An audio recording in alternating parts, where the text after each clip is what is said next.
Hello there, everyone. Thank you so much for spending a little of your afternoon here with us today. My name is Samantha, and I'm in client services here at the Retirement Group. I moderate these weekly webinars. In just a moment, we're going to be joined by our advisor, Patrick Ray, and he's going to be speaking to Pepsi employees and answering some of the most frequently asked questions we've received lately, especially surrounding how you can safeguard your pension even amidst rising healthcare costs and inflation. But before I bring Patrick on, I'd like to very quickly remind you that although we work very closely with both active and retired members of Pepsi, the Retirement Group is not affiliated nor endorsed whatsoever by Pepsi. We are a completely independent group of financial advisors here, so please keep that in mind. And without further ado, let's bring on our speaker, Patrick Ray. Hi, Patrick. Good afternoon, everyone. Thank you for the introduction, Sam. We appreciate that. And welcome, everyone. In the event that you haven't joined us before, we hope that you find some value in spending some time with us today. And what I'm going to talk about specifically this afternoon is a reference to what Sam was talking about, which is helping with maximization on a strategy that often goes overlooked and maybe underutilized with respect to your overall retirement and financial planning needs. So if you're first joining us, welcome. And the Retirement Group has been around for over 30 years, and we help Fortune 500 company employees transition into a successful retirement. And one of the many tools that we utilize in an effort to do that is this webinar platform, where we come up with recent topics of information and concerns that we get from our clients and prospects in an effort to bring you the most up-to-date and relevant information, so that when you're trying to transition into a successful retirement, you do that with the most educated framework built to help you with this decision, which we know is one of the most important, certainly from a financial perspective, one of the most important decisions that you'll ever have to make. And the Retirement Group, we have a ton of experience in dealing with these matters with respect to helping you with your 401k plans and your pension plans. And today we're going to talk a little bit about the healthcare side. We have offices all across the country, so I'm confident we can find someone that's very close to you in the area that you may live.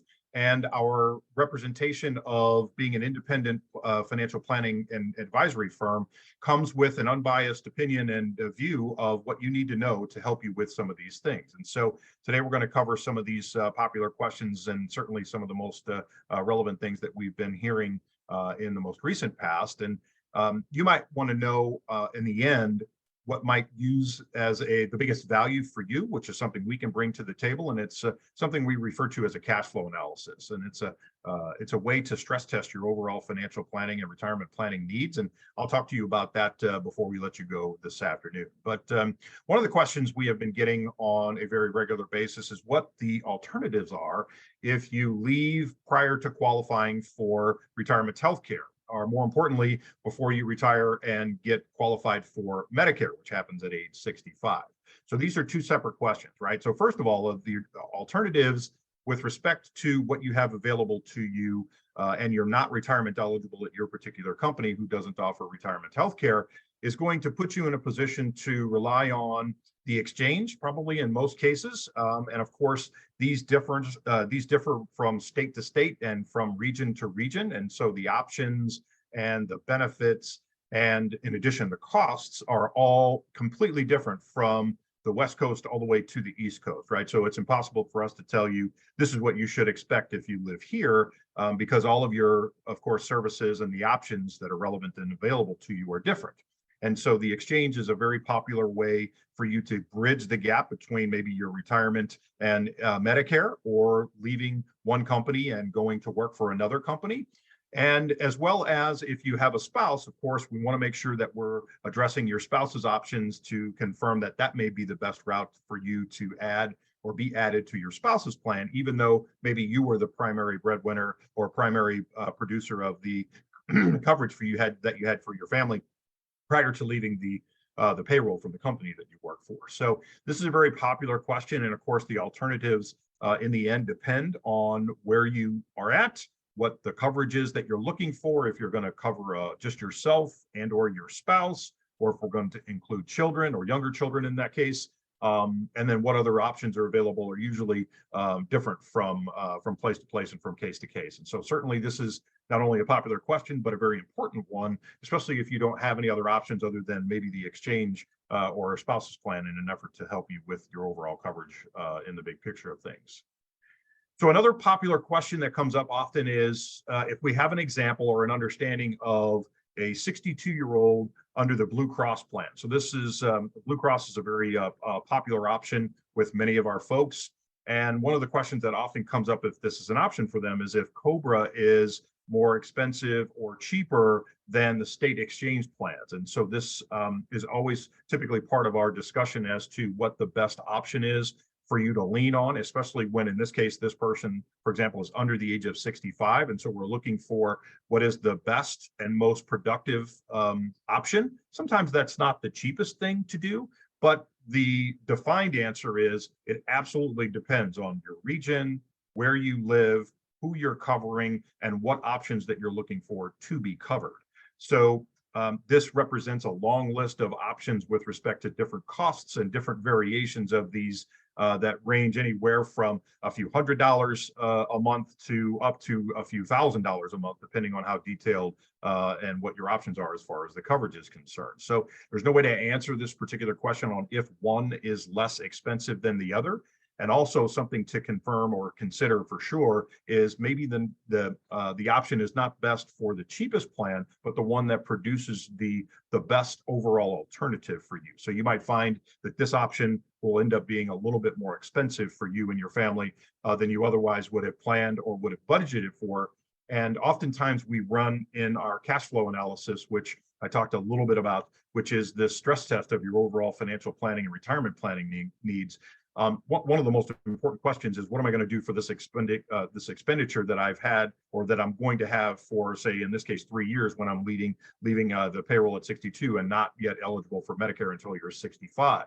And so you might think about running a separate line item, which we can do in the plan to show you the added expense over and above your normal living expenses to kind of give you a stress test of what it would be maybe on the expensive end. Let's say you were budgeting $1,000 a month and you were unsure what that was going to do to your overall net worth and your financial planning needs long down the road. That's what the benefit of that cash flow analysis is for. Well, one of the benefits anyway of the cash flow analysis, which is to kind of stress test where you're at. If you were spending 1,000, maybe you had to spend 12 to 1,300, for example, for a 2 or 3 year window of time. And you might want to know what that looks like when you're in your 70s and 80s and 90s, for example, from a cash flow perspective. So we can run those different scenarios for you and all of the different options which we're able to help you with as far as trying to find out the best solution for you. And on top of that, what it might cost so that you can bring that to the forefront and figure out what it is that you're going to have as an expenditure.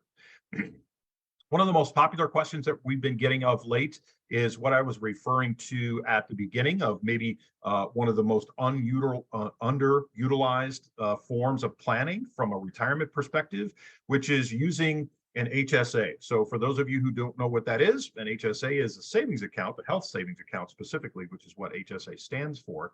And it allows you to save money on a tax-deferred basis that has no spending timeline. So in other words, some of you may be familiar with the FSA accounts, which were flexible spending accounts, and you might be familiar with those because those were required to be used, or the funds inside of an FSA were required to be used within that calendar year. So if you made a deposit and you were using a flexible spending account in 2023, then by the end of 2023, you would have had to zero out that balance. You weren't able to carry forward any unused amounts. Well, hopefully you're not in a health position where you're required to use a whole bunch of your retirement savings or your healthcare savings accounts for expenditures, but that's of course what the money is for, right? So under under the health savings account, it's a great option because it allows us to carry monies that we're potentially not using and ultimately potentially use them for retirement benefits, which would help you supplement your retirement income down the road. So in this question, as a 60-year-old employee with a substantial 401k balance, how can I leverage the new IRS increase in my HSA contributions to enhance my retirement savings and address the healthcare expenses after I retire? So this is a great question. And the reality is, of course, because everyone's situation is different, this might enhance the reason why you want to do a cash flow projection and make sure that you're familiar with your cash flow needs and what you're going to budget for specific healthcare expenditures. But this question comes up where we only have so much money to allocate while you're an employee and you're currently contributing to your 401k, right? So the biggest difference, of course, between these two buckets is it's possible that you're getting a match on your 401k contributions, where we know you're not getting a match on your HSA contributions. So if that's the first and foremost thing we want to address, then clearly we would probably want to have the 401k supersede any HSA deposits until we've at least maximized the free money that's coming from your company, right? But if we assume that you have a substantial amount of money, that's probably making the assumption that you're making a relatively heavy contribution to your 401k, which is probably more than you're getting a match if you get one. And therefore then equates to, if you only have X amount of dollars per month to allocate to this particular scenario, which one is it better to be utilized for, the 401k or the HSA account? And so these HSA limits, they increase, or they're indexed by inflation typically every year. So the amount that you're eligible to utilize or put into these plans dictates on if you're using a single life version or a family plan.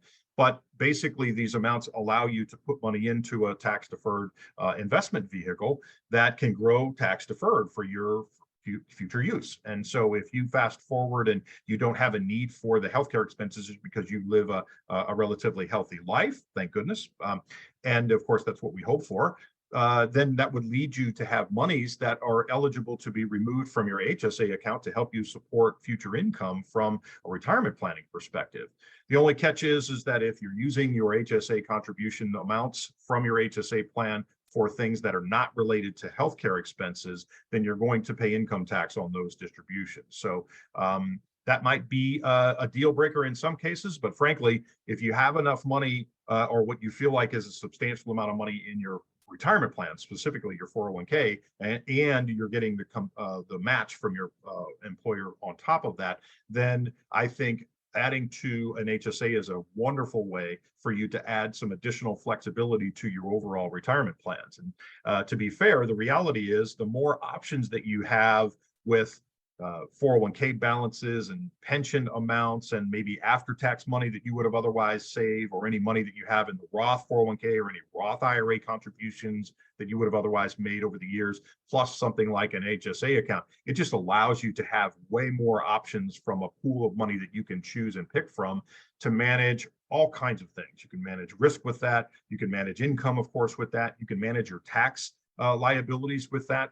And there's a lot of benefits to that. And of course, we can tie that basically into your overall cash flow needs when it comes down to it. So this is a great question and something that comes up very, very frequently. Another question, which is, can I use my HSA savings account as a retirement savings vehicle similar to my 401k or IRA? And of course, I talked a little bit about that in the previous slide or the previous question, which is the answer is yes, you absolutely can do that. There's some caveats if you're not 59 and a half, so you want to be careful about that. Of course, if we're going to rely on monies and you're leaving or retiring your from your payroll in your early to mid 50s, for example, there could be some caveats or issues that you want to be cognizant of with respect to that.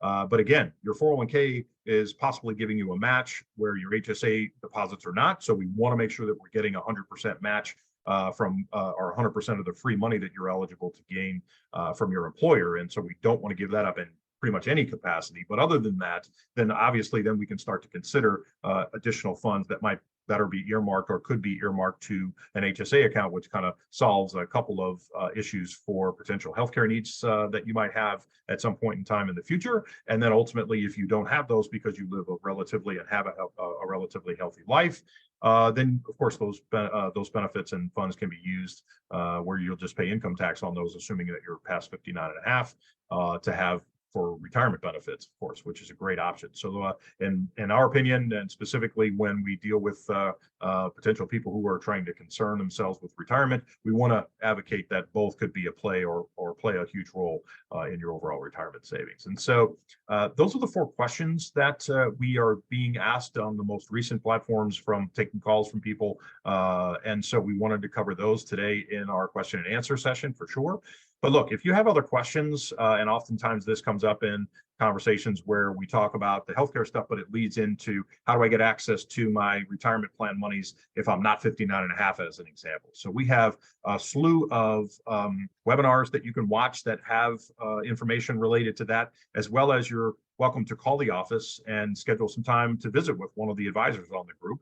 And you can do that by one of a couple of ways. You can call us at 800-900-5867. That's our 800 number in our office in California.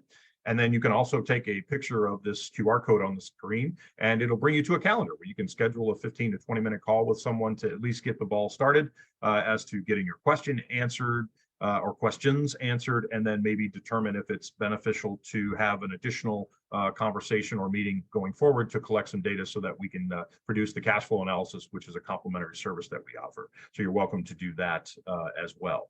And then in the end, our job here as a fiduciary responsibility is to do the very best for you, right, in all manners, which means advising you while you're still on the payroll and leading into transitioning into a successful retirement, on to and after when you become a client of ours, where we have where we're getting compensated to produce you advice and recommendations going forward. And so every case is different, every scenario is different, and we want to treat them as independently as they come to us. And so our number one priority and goal is to be in a position to put you in a position to be as comfortable as possible, because one of the most stressful things that you'll ever have to go through is retirement. And unfortunately, the stress of the financial end of that usually doesn't go away for folks. And so we want to do our best to mitigate that at all levels. And the more that we chat with you and the more planning you do ahead of time, the better off that you're going to be. So with that, I'll leave you with the afternoon. I certainly hope that you found some value in spending some time with us today, and you learned a little bit through our discussions. And